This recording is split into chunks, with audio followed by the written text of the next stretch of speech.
دجال اور نزول مسیح کے متعلق میرے موقف کا خلاصہ نہایت اختصار سے کچھ یوں ہے۔ دجال دراصل کمیونزم کی نمائندگی کے لیے ایک علامتی کردار تھا جسے اللہ تعالیٰ نے بائبل میں اختیار کردہ اپنی تمثیلات کے طریقے پہ بات سمجھانے کے لیے اختیار فرمایا۔ احادیث میں بیان کردہ دجال کا خروج اس ریاست کے لیے علامت تھا جو کمیونزم کے عالمی نفاذ کے لیے بنائی گئی، یعنی سوویت یونین۔ نزول مسیح عیسیٰ ابن مریم بھی بالکل اسی اصول پہ درست مسیحی تعلیمات کی علم بردار بننے والی ایک مسیحی ریاست کی عکاسی کرنے کے لیے اختیار کردہ علامت تھی، جو دجال اور یاجوج و ماجوج کو شکست دینے اور دنیا میں عدل کا نظام قائم کرنے کے لیے میدان میں اتری، یعنی 20ویں صدی کی امریکی ریاست۔ اب اس سلسلے کی چیدہ احادیث میں بیان کردہ اطلاعات کو 20ویں صدی کی اس پوری کشمکش میں پیش آنے والے کرداروں اور اہم واقعات سے منسلک کرتے جائیے۔ دجال کی عکاسی میں بیان کردہ علامت کہ اس کی ایک آنکھ ہوگی سے مراد کمیونزم کا انسانی وجود اور نظام دنیا کا ناقص تجزیہ تھا، جس کے نتیجے میں وہ بالآخر ناکام بھی ہوا، اور ماتھے پہ کافہ را لکھا ہوگا دنیا کی تاریخ میں پہلی مرتبہ علی الاعلان سائنٹیفک ایتھیزم کو اپنا ریاستی مذہب قرار دینا اور تمام مذاہب کے خلاف جنگ کا رویہ تھا، جس کے باعث وہ ایک گاڈلیس نظام کی حیثیت سے مشہور بھی ہوا۔ اسی طرح دجال کے سخت مڑے ہوئے بال کارل مارکس کے بالوں کی طرف اشارہ تھا۔ احادیث میں دجال کے خروج کی ترتیب اس طرح بیان ہوئی ہے کہ الملحمۃ العظمیٰ، جسے آرمگیڈن بھی مانا جاتا ہے، کے بعد مسلمانوں پر ایک بڑی رومی فوج حملہ آور ہوگی جنہیں بنی اسحاق بھی کہا گیا ہے، اور اسی جنگ کے نتیجے میں قسطنطنیہ بھی بغیر لڑے فتح ہو جائے گا، جس کے بعد پھر دجال کا خروج ہوگا۔ الملحمۃ العظمیٰ جنگ عظیم اول تھی، جس کا لقب دا گریٹ وار تھا، جو بعینی ہی الملحمۃ العظمیٰ کا ترجمہ ہے،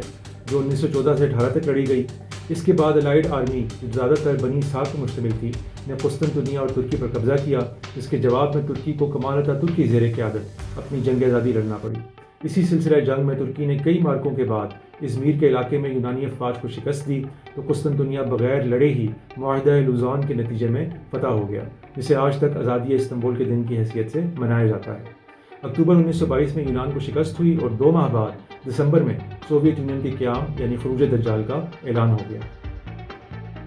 اس کے بعد یاجوج و ماجوج کی جنگ کا ذکر ہے، جس میں حضرت عیسیٰ کو اپنے ماننے والوں کو لے کر کوہ طور پہ چلے جانا تھا، جس دوران یاجوج و ماجوج کو پوری دنیا میں فساد مچانا تھا۔ یہ جنگ عظیم دوم کا نقشہ تھا، جس کے آغاز اور اس سے پہلے امریکہ نے آئسولیشنزم اختیار کر رکھا تھا، جسے کوہ طور پہ جانے سے تعبیر کیا گیا، یہاں تک کہ پرل ہاربر کا اٹیک ہوا۔ پھر امریکہ کے خلاف جنگ میں احادیث کے مطابق اکثر جاپانی ہلاکتیں دراصل بھوک اور بیماریوں سے ہوئیں، اور بائبل کے بیان کے مطابق آسمان سے آگ اترنے یعنی فائر بامبنگ آف ٹوکیو اور جوہری ہتھیاروں کے استعمال سے آخری شکست ہوئی۔ اور جیسے شریعت موسیٰ کوہ طور پہ ملی تھی، اسی طرح امریکہ گویا طور سے دنیا کے لیے نئے نوامیس لے کر اترا، اور اس نیو ورلڈ آرڈر کے ذریعے سے دنیا میں احادیث کے عین مطابق عدل قائم کیا، صلیب توڑ دی یعنی مسیحیت کی بنیاد پہ برتری اور تفریق ختم کر دی، جزیہ موقوف کر دیا، اور برابری کی بنیاد پہ تمام انسانیت اور مذاہب کے درمیان ہم آہنگی پیدا کی۔ اس دوران دنیا میں دجال نے فساد برپا کرنا تھا، قحط سالیاں لانی تھیں، اور حضرت عیسیٰ نے اس کا تعاقب کرنا تھا۔ بس سوویت یونین تمام دنیا فتح کرنے نکل کھڑا ہوا، بڑی بڑی قحط سالیاں لایا جیسے ہولوڈومور وغیرہ، اور امریکہ نے پوری دنیا میں اس کا تعاقب اور مقابلہ کیا۔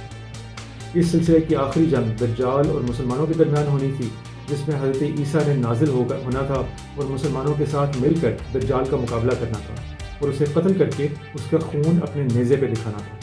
جس کے بعد کچھ عرصہ زندہ رہ کر فوت ہو جانا تھا۔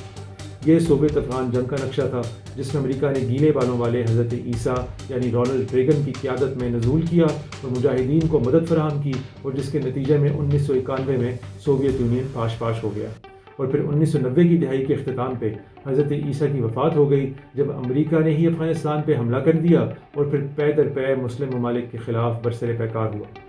آج ہم اسی دور میں زندہ ہیں، اس لیے حالات میں مزید بگڑنا ہے، سنبھلنا نہیں۔ دجال کا دنیا میں قیام 40 دن بتایا گیا تھا، جہاں دن سال کے برابر تھے، جس میں ایک دن ہفتے کے، ایک دن مہینے کے اور باقی دن عام دنوں کے برابر ہونے تھے۔ یہ 1917 میں بولشوک انقلاب کے بعد لینن کی 7 سالہ حکومت، اسٹالن کی 29 سالہ حکومت اور 1991 تک باقی 38 سال پورے ہو گئے۔ دجال کا اتباع کرنے والوں میں بڑی تعداد میں یہود میں ہونا تھا، جو بولشوک پارٹی میں بھی اور کمیونزم کے پرچار میں بھی پیش تھے۔ ان کو پھر گن کر بڑے پیمانے پہ ہلاک ہونا تھا، گویا پتھروں نے بھی بول اٹھنا تھا کہ میرے پیچھے بھی ایک یہودی چھپا ہے، جو ہولوکاسٹ میں بالکل اسی طرح ہلاک ہوئے۔ ممکن ہے کسی کے ذہن میں امام مہدی کا خیال آئے تو امام مہدی کا کوئی تعلق دجال و مسیح کے واقعات سے نہیں، یہ نبی صلی اللہ علیہ وآلہ وسلم اور خلافت راشدہ کے دور کے متصل بعد 2 یا 2 سے زیادہ ہدایت یافتہ حکمرانوں کا تذکرہ تھا، جن میں سے اکثر علامات حضرت عبداللہ بن زبیر رضی اللہ عنہ میں پوری ہو گئیں، کچھ محمد بن قاسم میں اور رہی صحیح ایک آدھ اور میں۔